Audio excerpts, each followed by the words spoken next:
नमस्कार साथियों, नई वीडियो में आपका स्वागत है। तो साथियों, बजट में वित्त मंत्री की प्रमुख घोषणाएं। छत्तीसगढ़ कर्मचारियों के लिए खुशखबरी, 3% डीए डीआर, किसानों को बड़ी सौगात। तो साथियों, आइए जान लेते हैं पूरा विस्तार से। नमस्कार साथियों, नई वीडियो में आपका स्वागत है। तो साथियों, वित्त मंत्री ओपी चौधरी ने महंगाई भत्ते में 3% बढ़ोतरी का ऐलान किया है। श्री चौधरी ने विधानसभा के बजट सत्र में इसकी घोषणा की है। इसके अलावा श्री रामलला के भक्तों की सुविधा हेतु रामलला दर्शन के लिए कुल 36 करोड़ का प्रावधान किया गया है। छत्तीसगढ़ में स्वस्थ पेयजल व्यवस्था को मजबूत करने के लिए अमृत मिशन के तहत 744 करोड़ रुपए का बजट तय किया गया है।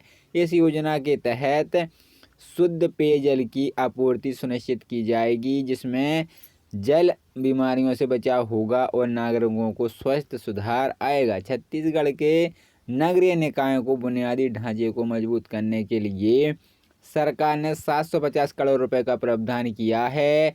सड़कें, पुलों, स्ट्रीट लाइट, पेयजल और अन्य सुविधाओं का विस्तार किया जाएगा, जिसमें नागरिकों को एक बेहतर सुव्यवस्थित जीवन मिल सकेगा।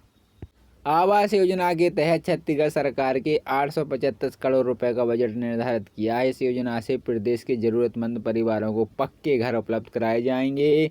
यह कदम प्रधानमंत्री आवास योजना को लेकर गति देगी और गरीब तबके के लोगों को एक सुरक्षित, एक स्वस्थ निवास प्रदान करेगा। मुख्यमंत्री गृह प्रवेश सम्मान योजना की शुरुआत की जा रही है, जिसके तहत 100 करोड़ रुपए का प्रावधान किया गया है। यह योजना उन परिवारों के लिए है जो अपने नए घर में प्रवेश कर रहे हैं। सरकार उन्हें सहायता के सम्मान प्रदान करेगी, जिससे उनके जीवन की नई शुरुआत सुखद और आसान हो सके। राज्य में नागरिक सुरक्षा और मजबूत करने के लिए नए फायर स्टेशन बनाए जाएंगे और मौजूदा स्टेशनों की क्षमता बढ़ाई जाएगी। 44 करोड़ रुपए की लागत से होने वाले इस विस्तार से आगजनी और आपातकालीन परिस्थितियों में त्वरित सहायता मिल सकेगी, जिससे धनराशि की सुरक्षा सुनिश्चित होगी। ओपी चौधरी ने कहा कि कोई भी पूछे स्वर क्या पर्याप्त, तुम गंगाधर की तलवार लिख देना। कोई पूछे सम्मान का पर्याप्त, तुम गुरु घासीदास महादेव लिख देना।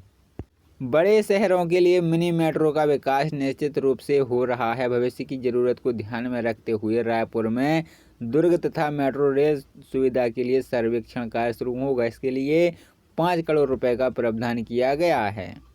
नगर निगम क्षेत्र, जो हमारे छत्तीसगढ़ के 14 बड़े नए निकाय हैं, नगर निगम, इसमें नियोजित विकास को बढ़ावा देने के लिए इस बजट में कई योजनाएं शुरू की जा रही हैं। इस योजना का नाम मुख्यमंत्री नगदोत्थान योजना है। इसके लिए 500 करोड़ का प्रावधान किया गया है।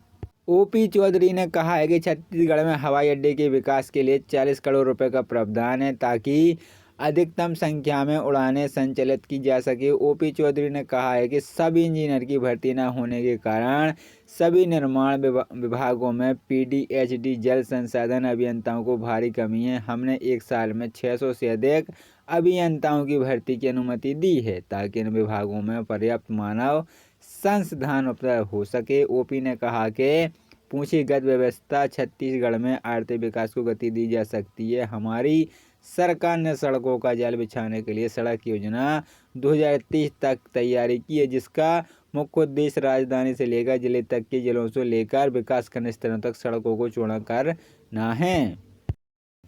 3% बढ़ोतरी का ऐलान किया है। श्री चौधरी ने विधानसभा के बजट सत्र में इसकी घोषणा की है। इसके अलावा श्री रामलला के भक्तों की सुविधा हेतु रामलला दर्शन के लिए कुल 36 करोड़ का प्रावधान किया गया है। छत्तीसगढ़ में स्वस्थ पेयजल व्यवस्था को मजबूत करने के लिए अमृत मिशन के तहत 744 करोड़ रुपए का बजट तय किया गया है।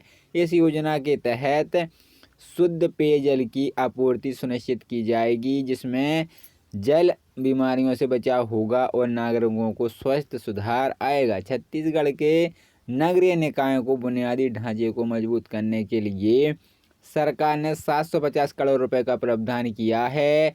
सड़कें, पुलों, स्ट्रीट लाइट, पेयजल और अन्य सुविधाओं का विस्तार किया जाएगा, जिसमें नागरिकों को एक बेहतर सुव्यवस्थित जीवन मिल सकेगा। आवास योजना के तहत छत्तीसगढ़ सरकार के 875 करोड़ रुपए का बजट निर्धारित किया है। इस योजना से प्रदेश के जरूरतमंद परिवारों को पक्के